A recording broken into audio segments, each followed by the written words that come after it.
All right. Good evening, Shavua Tov. Hope everyone is doing well. We are going to do the following tonight. Left off last week, we finished reading chapter 10, and I told you that at the end there's a few things that have to do with this document that they put together in order to basically sign on the dotted line, to really lay it down on paper and to commit and sign their names to this idea of all these things they were recommitting to. But among those things, we saw that there were, I wouldn't say strange, but unusual comments. Some things seem to be different than what the Torah describes or requires. Some the Torah doesn't require at all. So what I'm going to do is go through 1, 2, 3, 4, 5, 6 items briefly, try and make comments on each one of them. And what they decided they were signing for, and how that relates to what the Torah tells us. And then we're going to read chapters 11 and 12, possibly. I'm not sure we'll go through both of them. Just as I think I mentioned last week, 11 and 12 are mostly names with a little bit of narrative. And we'll have to deal with it, like, what are they doing here altogether? Which will then leave us with chapters 13 and 14 as the ending of Sefer Nehemia. Or really Ezra and Nehemia. Okay, so one of the things they commit to is, and I think I may have mentioned this last week at the end, I just don't remember, was no intermarriage whatsoever. And the issue is, the reason that's a little surprising is that the Torah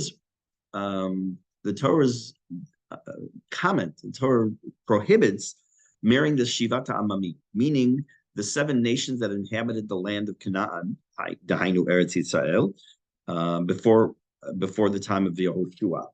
Those are the people that were prohibited from marrying. You can't marry into them. They can't marry you. You can't marry them. However, what they said was that they're not going to do any form whatsoever of intermarriage. So that was already taking that which was on the list of the Torah's thou shalt nots and expanding it. It appears that the time of Shivat Zion, again, this is the time period, I talked about this and mentioned this comment as an aside many times since we started the Sefer of Ezra, is the time period of Shivat Zion, the return to Zion. It is also replicated in the late 1800s of Shivat Zion when the first wave of Aliyah comes to Israel, at that time called Palestine. And it would appear that the leaders of Shivat Zion, meaning Ezra and Nehemia, felt that this prohibition from the Torah is universal in scope. It's across the board. It applies across the board. Either that's what they believed or felt, or they felt that it was needed to be instituted as of then. Now, did that mean that before the time of Ezra and Nehemia, that people felt it was okay to marry people who were not Jewish, but not part of the Shivat Amamim? I can't tell you. But it was not canonized. It wasn't yet written anywhere or accepted anywhere that would be considered a prohibition. It may have been a verbal Masorah, may have been passed down from generation, but the Torah did not prohibit anything more than a Jew marrying a non-Jew from the 7 nations. And that point, Shlomo HaMelech married many wives from different nations. Correct. He did that, and also we know that some of that was done for political reasons. But so it would seem that it would have been at the least, it would not have fallen into the category of a Isur Doraita. I want to just take a little parenthetical pause here about this topic.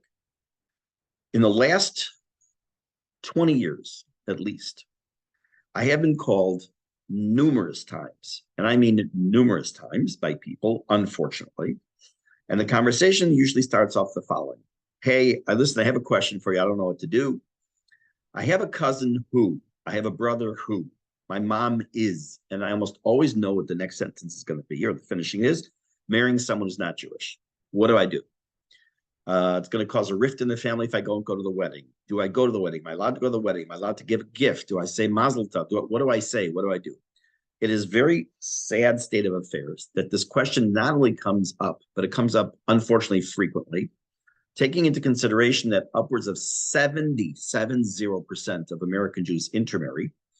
It's not surprising. I would venture to guess that almost every single family, one way or another, has somewhere in their family tree someone who is married out. It's almost, I would say it's not impossible, but it's very rare to find within most communities. I'm talking whether Haredi, Dati Leumi, the middle of the road, whatever they may be, that hasn't had someone who's married out. I'm not going to get into my answers right now. If you want to know, I'll be happy to discuss it at some time. But be aware that it is a common and unfortunately constant problem among our fellow Jews. And it's a very sad state. Now, by the way, you might think that that issue doesn't apply here in Israel.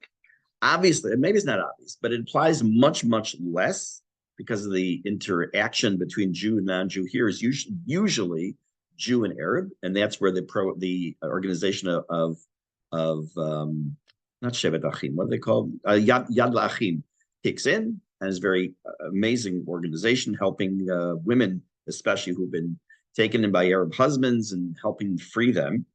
But the question I've rarely had to do with a wedding that was going to happen here in Israel. It's almost always in Chutz La'aretz, 99% of the time.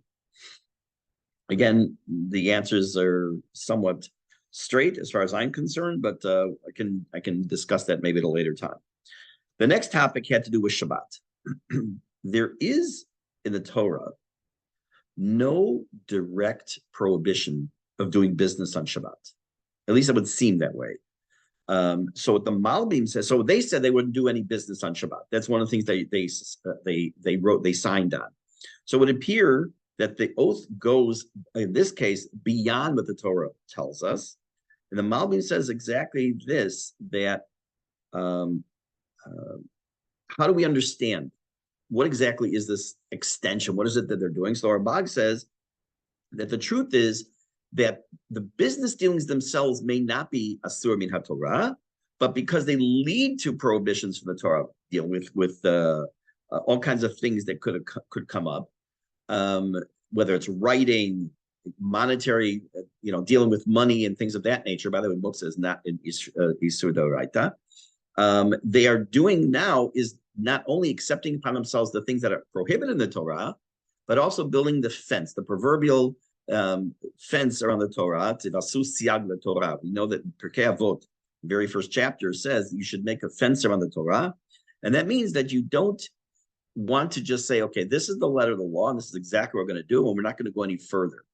So I give the example always of Muktzah, that as far as the Torah is concerned, if I have a pen in my hand and I walk around all day with it on Shabbat, I didn't do anything wrong. Absolutely nothing. Chachamim said, listen up. If you have a pen in your pocket or a pen in your hand, or you're just playing with it, right? You might write with it. And therefore, we're going to institute the concept of Muktzah. And Muktzah was to protect me from myself. Muktzah does not mean you can't touch something, like you cannot touch a car, you can't touch a tree. It means you can't move something that's prohibited to be used on Shabbat. There's all kinds of different categories of Muktzah. There's many, many books written on it, and what is and what isn't Muktzah. Unfortunately, many children grow up with the usage of the word Muktzah. I just heard it on Shabbat in the park, actually. They use the word Muktzah as a generic term, meaning prohibited. You can't do that on Shabbat. It's Muktzah. No, Muktzah is Muktzah. You can't, okay. So again, the Rambam says it was really just taking that which was in the Torah and building a fence around it. The Malbim says that it was just an additional extension, but meaning the Rambam adds to that and says it was for the purpose of building the siyag. The Ramban says, though, that the truth is that business on Shabbat, according to the Ramban, is a deoraita, is a biblical level prohibition based on the word of Shabbaton. And the word Shabbaton means to rest, to stop doing your weekday activities. And according to the Ramban, when the Jews signed here in Perek Yud of Nehemia, they were just basically accepting upon themselves that which was already a pre-existing Isur from the Torah. Then we go to Shemitah. He also accepted upon themselves to keep Shemitah, which would seem on the surface to be just saying something the Torah says. The problem with that, it's not so simple to say they're accepting upon themselves a deoraita level prohibition, because at this time, the majority of the Jews still did not live in Israel. And according to some individuals, the Beit HaLevi, for example, that he says that when they took upon themselves Shemitah, they were able to, quote, transform the mitzvah of Shemitah from a rabbinic level, because the majority of Jews were not in Israel, to a level of deoraita, when they accepted upon themselves. However, Rav Kook rejected that. Rav Kook said that that is not the case, that Shemitah nowadays remains only, and I say only in quotes, a derabanan, a rabbinic level, that has the practical applications are when there's a safek. There's a doubt about something which you're supposed to do. We know there's a difference when there's a doubt if it's a deoraita or derabanan issue. I was going to mention this. I saw something on Shabbat. Where did I read it? Maybe it was in Torah Tidbits or somewhere. I don't remember where I saw it. It was a line I really never thought of. When the Jews came in Shivat Zion, they left Bavel, and a percentage, unfortunately a smaller percentage, leave Bavel and they come to Israel. Those who remained behind were the first Jews in history that were in Galut by choice and not by force. When they were into Mitzrayim, it began on choice, of course, because the Yaakov's children go down, but they're forced to stay in Egypt. The next time that there's really Galut is when in late in Sefer Melachim, the Jews are sent out in 3 different waves into Galut. That's against their will. Now the doors are open and they can go back. So for the first time in history, the Jews chose Galut over being in Israel. And unfortunately, that continues to this very day. The next thing is kind of mind-boggling. And the mind-boggling, first of all, it's very interesting. Again, this is not the first or the 5th or the 100th time this has happened to us. That something we're dealing with is in Parshat Shavua. Yesterday, we read about the Machatzit Shekel, the half shekel coin that was given starting the beginning of Adar in order to be given towards the Beit HaMikdash for Bedek HaBayit for repair. And what do they accept upon themselves? A 3rd shekel donation. And like I said, I think last week when we were reading the chapter, I'm not great at math, but I know that 33% of something is less than 50% of something. So how is it that they're accepting upon themselves? Yeah, we're going to do what the Torah says, and we're going to give a 1/3 of a shekel, when that wasn't what the Torah said. The Torah said a half shekel. So there are a couple of possibilities. I have written down here, let me find it, 2 schools of thought. The Ibn Ezra, Metzudat David, and the Ramban. Metzudat David and Ibn Ezra, say that the 3rd shekel was in addition to the half shekel. They wanted to say, we're not only going to be able to give money to help for repairs in the Beit HaMikdash based on what the Torah tells us, we're going to give more than that. That's one side. The Ramban and the Ralbag say that actually the half shekel coin value at the time of the Torah being given was the equivalent of a 1/3 of a shekel at the time of Shivat Zion. And therefore, they were really saying that they're taking upon themselves to do that which the Torah was telling them to do. We know that on Tanit Esther, on Erev Purim, we give, it's Erev Purim at least outside Yerushalayim, we give a half a shekel. When you do that, whether you use something that some shuls put down money there ready, you pick it up, you take that, and you put it back down, or you put your own money in, you should make sure you say, Zecher l'machatzita shekel, it's a remembrance of the machatzita shekel, because it is not the machatzita shekel. Halavai, it should be the real machatzita shekel to be given to Beit HaMikdash for Bedek HaBayit. Again, that's the repairs of the Beit HaMikdash. So just make sure that is aside. One of the other things that they take upon themselves is something that the Torah doesn't say anything anywhere that has to be done as far as the general populace. And that is, they take upon themselves to give a sacrifice of wood. Now, wood was used in the Beit HaMikdash, obviously, on the Marechet, on the framework, so to speak, on the top of the Mizbeach, where they put all the korbanot that were burned. And matter of fact, I mentioned during the time you were reading the parak that there were some Kohanim jobs were the ones who were not able to serve in the Beit HaMikdash for various reasons. They were tamei, they were pasul, whatever. Their job was to sit and go through the wood to make sure it didn't have any bugs in it, because otherwise it would not be allowed to be used on the top of the Mizbeach. But the Torah does not require Am Yisrael as a people to bring a sacrifice, so to speak, of wood, and yet they accept upon themselves to do that. So the Gemara talks about in Masechet Ta'anit that when the Jews came back from Bavel, they actually struggled to find wood for the Mizbeach. And in order to strengthen the Beit HaMikdash, the Nevi'im of the time, and this is the time again, Malachi, the last prophet. After that, we don't have any more Nevi'im.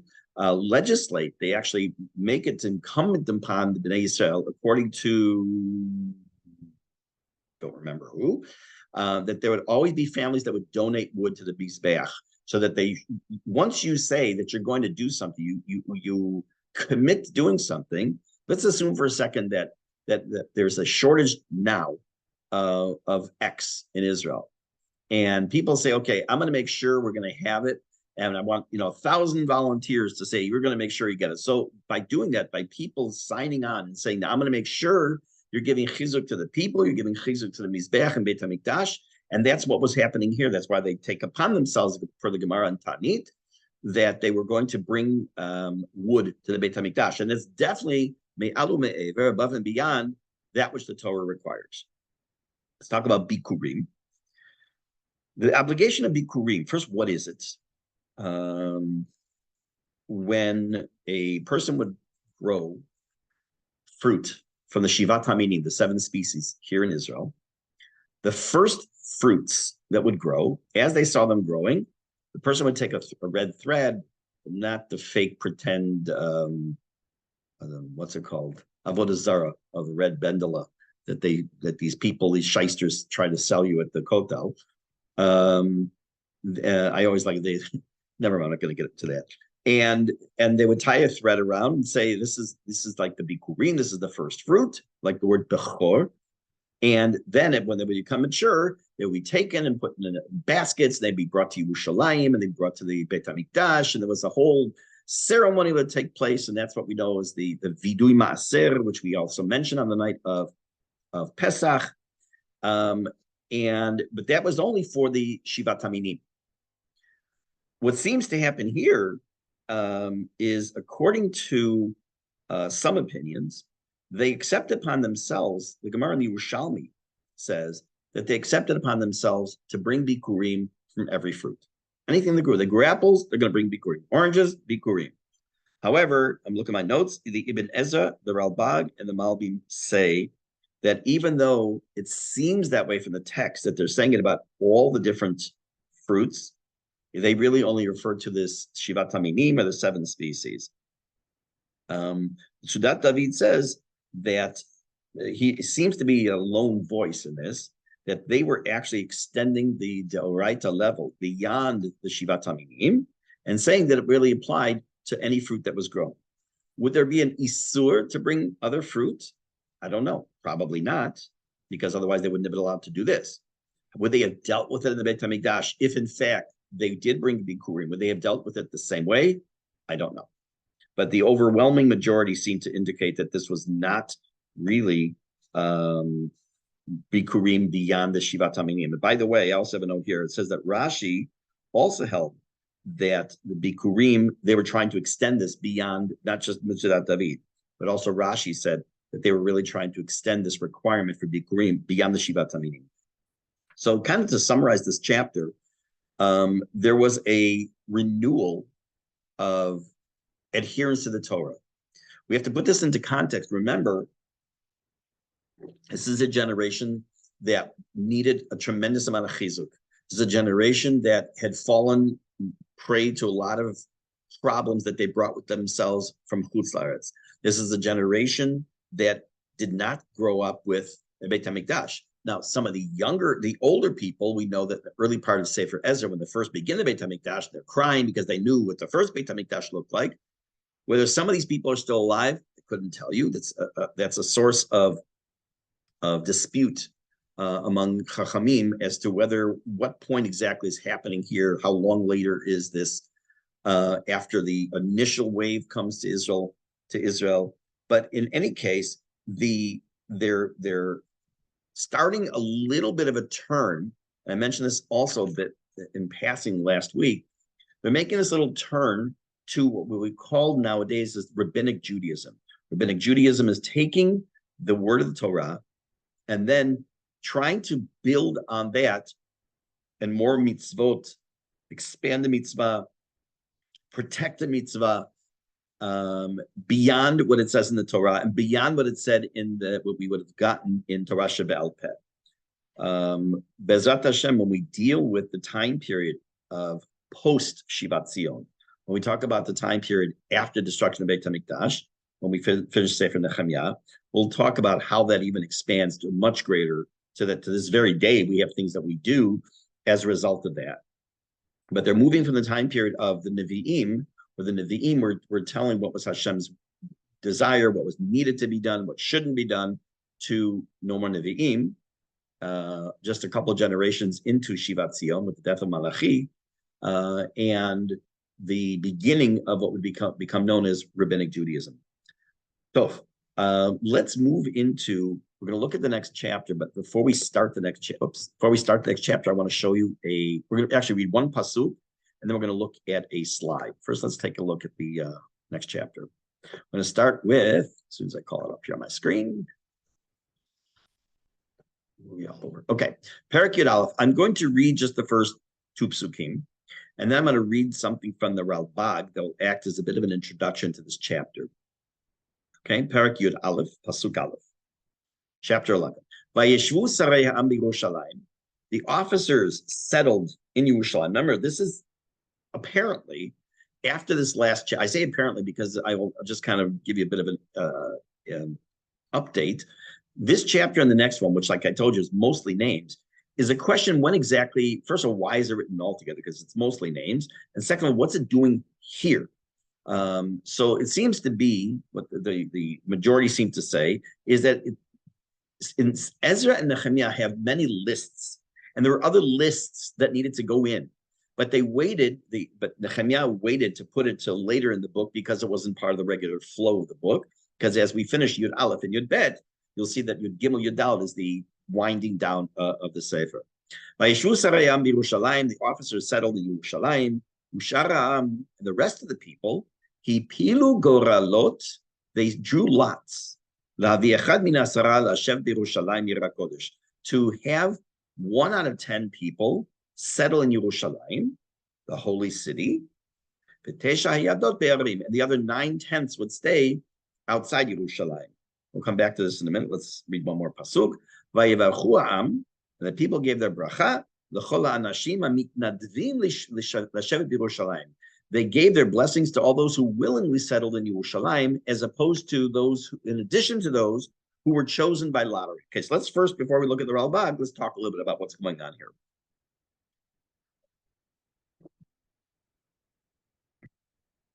First, where did they come up with 1 in 10? So it sounds like Ma'aseh. Okay, we don't know of anything about Maaser when it comes to humans. There's Maaser of animals, there's Maaser Ksafim, Maaser when it comes to fruit that is grown in the land of Israel. But Maaser of humans, we have a Bechor, we don't have the concept of giving 1/10 of humans to anything. So, but that's where the idea comes from. And we seem to see two things going on here. Number one, the need to populate Yerushalayim. And when we see the Ralbag in a minute, we'll understand a little bit more why. The need to spread Jews around the country, because it's not just enough to have them only in Yerushalayim. And number two, it seems to be that there are people who were, I won't say required, but literally their lot was drawn that they should be in Yerushalayim. And there are those who volunteered to be in Yerushalayim. So what's the big deal of volunteering to be in Yerushalayim? I mean, if I came to the country with nowhere to live, and I had an opportunity to live in Yerushalayim, of course, if Malay Dumim wasn't settled yet. By the way, Malay Dumim is mentioned in Sefer Yehoshua, if you're not aware of that. I've, of course, chosen Yerushalayim. As a matter of fact, every time, and I'm sure you've gotten this question for those who live in Malay Dumim, why did you choose Malay Dumim? So among the list of reasons that I have, one of the reasons always is the proximity to Yerushalayim. So if I had the choice, of course I would meet Nadev to live in Yerushalayim. What's the big deal? So let's talk about a little bit more, quote, modern history. We know that the first neighborhood outside the old city wall was Mishkanot Sha'ananim, was the neighborhood which today is a very, very expensive place to live. But Moses Montefiore, Zichrono Livracha, was paying a handful of people to stay outside the city, outside the walled city, to start settling outside the city, which eventually become called the new city, Ir Chadasha, the new city. And of course, some of the original people who did that, they accepted, they took the money, and then at night they snuck back into the old city so they could be in protection behind the walls. Okay, whatever. Why? Why did they want to be outside the city? Well, the obvious answer is because they were protected by the wall. And there was more security, more people. They felt more comfortable. Now, Yerushalayim, other than the Beit HaMikdash, a small version of the original, there's not much Jewish settlement that's yet to happen in Yerushalayim. So the same idea is that they may have felt even safer being on the outskirts, maybe living further north or further south or wherever it might be. So they had to do two things. One was to draw lots and to see who was going to stay in Yerushalayim, and they all evidently agreed to that. And then there were those who said beyond that, look, I didn't get the lottery didn't fall upon me, but I still want to be in Yerushalayim because it's Ir HaKodesh, which is part of the reason it says the words Ir HaKodesh, because why else would someone want to be in Yerushalayim? Because it is Ir HaKodesh, the holy city. Question is, this lottery, is it different than the lottery in Sefer Yehoshua? Sefer Yehoshua, we know that lots are drawn in order to divide up the land of Israel between the Shvatim. But those lots were divinely ordained, meaning that Hashem, yes, you don't want to say the fix was in. This isn't like it's Chicago. Draw lots early and draw them often. But it was Hashem's hand was in this to apportion the land exactly what Hashem wanted for each Shevet. This was not divinely ordained. Hashem's hand, so to speak, wasn't directly involved. It was literally a luck of the draw. But you also notice that the word that says hipilu goralot, right? That they drew lots. Again, we have the similar language in the book of Esther. We have that hipilu. We have the similar word hipilu goralot also in Sefer Ezra. So this idea of these goralot, or the one by Esther, of course, was Hashem's hand was in it through and through. But this one evidently was not. It was more of a mechanism by which to settle Yerushalayim. So let's take a look for a minute at what is it that the Ralbag says is kind of an introduction to this chapter. It says as follows: Vayeshvu sarei ha'am b'Yerushalayim. Let me make this even a little bigger. Okay. Kan chozer le'inyano rishon. We are now returning to the original topic. Shezachar sheha'ir rachavat yadayim ugdola, that the city was very wide open, big. V'ha'am me'at b'tocha, and there were only a small amount of people there. Ve'ein batim benuyim. If you remember a few number of weeks back when we talked about the physical layout of the city, there weren't a lot of houses. Wasn't a lot of housing. Lezenatan Nehemia elibo. This is what Nehemia thought about. The takein inyan hagalut, in order to repair the issue of the galut. What do you mean the issue of galut? Well, they were not, quote, at home when they were in Bavel, and they come to Israel and they don't have a home. So they're still keilu in galut. What was the purpose? It wasn't just to give them a home, but also to make them feel settled, so that they'll be able to turn their hearts to Hashem. And they'll keep the Torah. And also, remember, there's a Beit HaMikdash in order to keep to the framework of the daily service in Beit HaMikdash. This is the whole story kind of takes a little bit of a break. After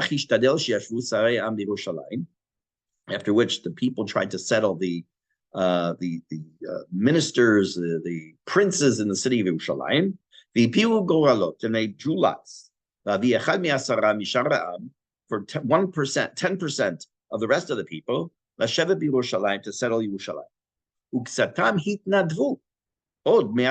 Some even just volunteered on their own. To settle in Yerushalayim. And the people blessed those who chose to volunteer. Because what they were going to do was to be able to settle Yerushalayim and bring it back to its original glory. It's my words, not what the Ralbag said. What does he mean? To rebuild its ruins. Because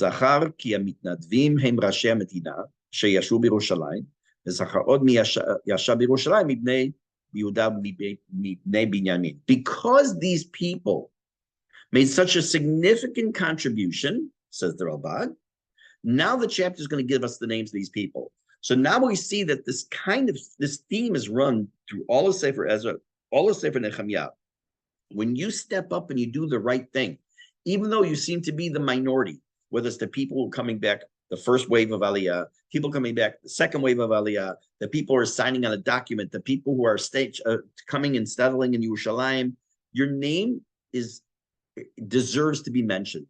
So let's take a look at, we're going to read about 20 psukim of names, then we're going to look at another slide. Let me just get it up here on the screen.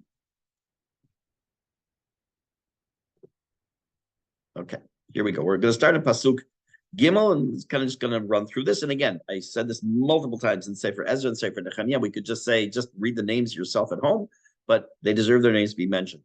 These are the heads of the people of the cities, the provinces, who settled Yerushalayim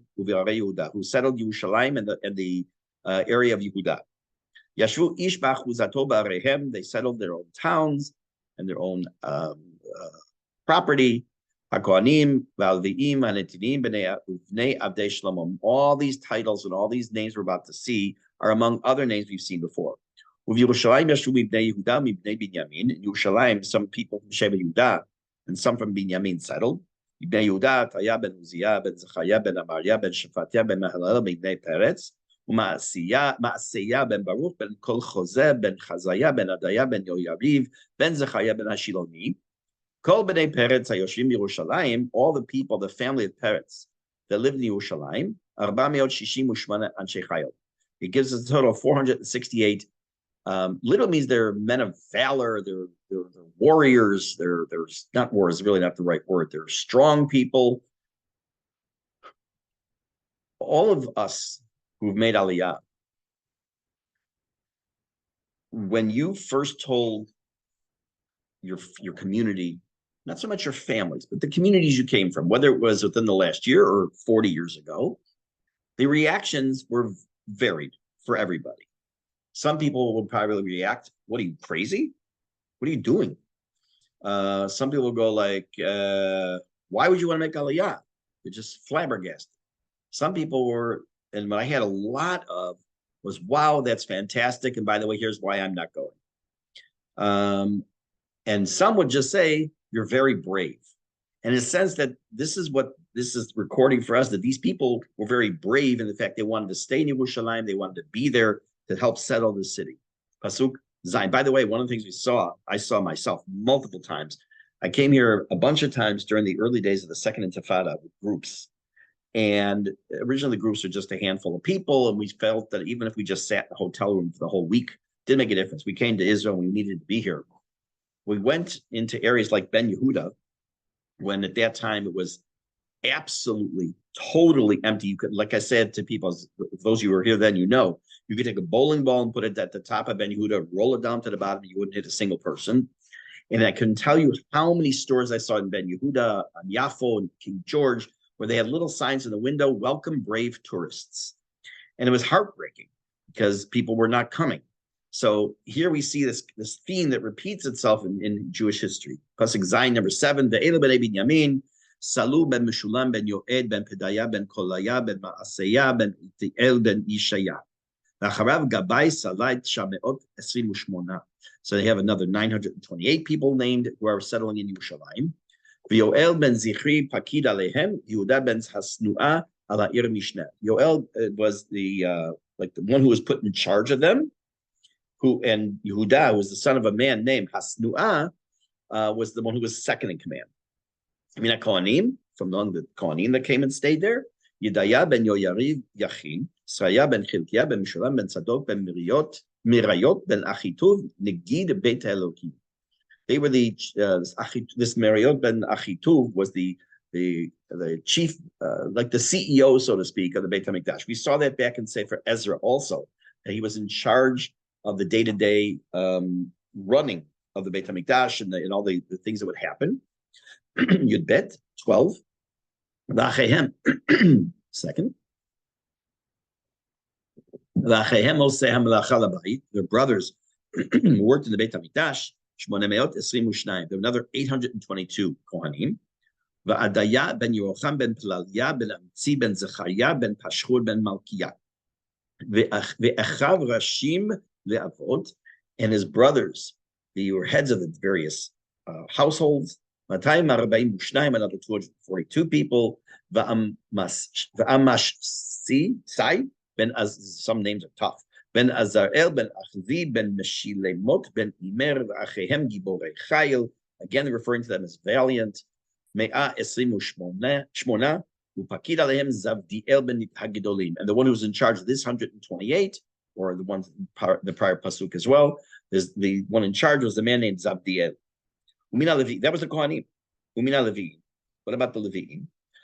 Shmaya ben Chashu ben Azvikam ben Chashavya ben Buni, v'Shabtai v'Yosavad al hamalacha chitzona beit Elohim mirashei haleviim. And these people, in addition to that, this man, the Shabtai and Yosavad, were the ones who were in charge of Leviim, who were in charge of any of the work that was to take place outside the Beit HaMikdash. Whether it means outside the Kodesh Kodashim or exactly what, I can't tell you. Umatanya ben Micha ben Zavdi ben Asaf Rosh Hatechila Yehuda Latfila Ubak Bukaya Mishne Me'achav ve'Avda ben Shamua ben Galal ben Yedutun. The Zavdi was ben Asaf, was in charge, and at prayers he would start off with the beginning of the praise. Okay, now does that? We tend to think, let me finish this explanation here first, and I'll explain what I was about to say. And it tells us also who was second in command, named Bakbukiya. We tend to think that at the time of Beit HaMikdash, there was not necessarily organized tefillah, prayer. That's not true. First of all, not everyone was able to get to the Beit HaMikdash. In Tachlis, if you lived up north, you lived down south, it's not like you're getting to the Beit HaMikdash all the time. So there was. We know there are ancient Bate Knesset, ancient synagogues that bear this out. And what exactly did they daven? What did they say? Well, obviously not the same thing as we would say today. Some of it would be exactly the same thing. Some will be radically different. There's one bracha in Shemona Esrei that was originally written a different way, which I'm not going to explain how we know that now, but it was the ending was different. For those of you who grew up in Galut, you'll know that on the days when they would duchen, when the Kohanim would do Birkat Kohanim and Musaf on the Chag, so the wording for the bracha for Modim, or before Modim, would say Shotcha levadcha na'avod. The ending was different. Instead of the way we say it, it was different there. And that was actually the original way the Shemona Esrei seemed to have been written. It was changed evidently after Beit HaMikdash was destroyed. But remember, I said last week that the Anshe Knesset HaGdolah, which is contemporaneous, we're talking about people like Ezra and the Mordechai, who were on the Anshe Knesset HaGdolah, authored the original version of the Shemona Esrei. Kol haLevim b'Yira Kodesh 284. There were 284 Leviim in the city. Ashorim, and these are the gatekeepers. Akuv, Talmon, Vachehem, Ashomrim, Basharim, Me'ashivim, Ushnaim. 172 people who were in charge of watching the gates. The rest of the Jews, of the Yisraelim, and the Kohanim, and the Leviim, in all the towns of Yehuda, lived in his own plot, in his own land that he had. It could be historical land that they had before they left and were sent out to Galut. The Netinim, who were in this case were really the ones who helped serve in the Beit HaMikdash, worked there, lived in the Ophel. And the Ophel we talked about a while ago, which is a certain area that was built up. We have multiple possibilities of what it was, but right now let's just assume it's some kind of an open area adjacent to the Beit HaMikdash area. Tzikha and Gishpa were in charge of these servants. Upakid Leviim b'Yerushalayim, the one who oversaw the Leviim in Yerushalayim, was Uzi ben Bani ben Chashavya ben Matanya ben Micha mibnei Asaf HaMeshorerim leneged Melechet Beit Elokim. Ki mitzvat hamelech aleihem. There was a royal order from the king regarding these people. Ve'amana al HaMeshorerim dvar yom biyomo. And there was a certain rule of daily jobs, duties of the singers in the Beit HaMikdash. What does this pasuk mean? Let's take a look at one slide.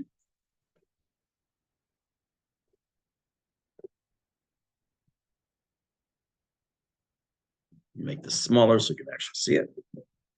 What's this mean? Ki mitzvat hamelech. B'sefer Ezra, Perek Zayin, Yud Aleph Tekav Vav, Ne'emar al pekudot hamemshal haparsi al hanagat ha'am ba'aretz. You may or may not remember, chapter 7, in the book of Ezra, we saw that the Persian government, remember the Persians to capture the land from the Babylonians. So the Persian government instituted certain rules, certain systems for running the country when the Jews would return. In order to put those orders into effect or to take action,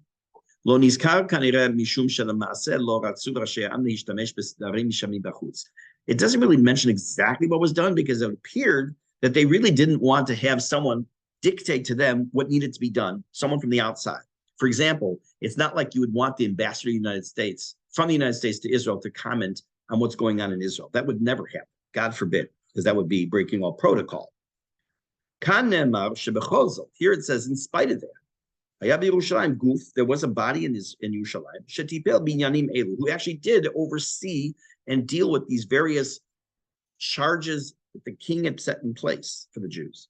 And he seems to have been also in touch, like the go-between or the liaison to the king. There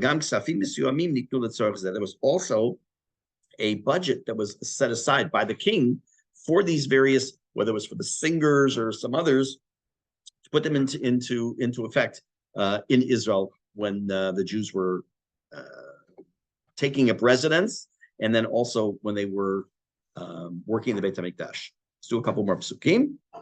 Kaf Dalid, 24. Uptachia ben Meshezavel ben Nimdezer ben Yehuda li'el HaMelech v'chol davar la'am v'lachatzirim b'stotam. Is regarding any villages in the fields, Mibnei Yehuda, Yashu b'kiryat ha'arba uvnoteha v'divon uvnoteha v'katzael v'chatzereha. They settled from Shevet Yehuda in other areas, in Kiryat Arba, other outlying areas, called the suburbs, and others. Uveshua umolada b'Beit Pelet. These are places that they settled. Uvchatzar Shual uversheva uvnoteha uvetziklag uvmchona uvnoteha. For 20 points on the final, don't say it out now. Remember what happened in Tsiklag, what was there with David. Uvein Rimon uvetzorah v'Yarmut. Some of these names we have today. Tzorah. We know where that is. It's right before Bet Shemesh. Ben Tzorah uvein Eshtaol. It's the story of Shimshon. Zanoach, we also have in that same area. Adulam v'chatzerehem. Lachish, again, past Beit Shemesh. Usdoteh, when I say past from our direction. Azeka, it's Tel Azeka. Uvnotea vayachanumi Beersheva de Hino. Uvnei Binyamin migeva michmas ve'aya. Uvet El uvnotea Anatot Nov Ananya Chatzor Ramat Gitam Gitaim Chadid Tzavoim Nivalat Lod ve'Ono. You've heard of Kiryat Ono. It's not far from Lod. That's why you see these names here too. Gei HaCharashim Umin Alviim Machlekot Yehuda LeBinyamin. Some of the people in Shevet Yehuda moved over to area of Binyamin.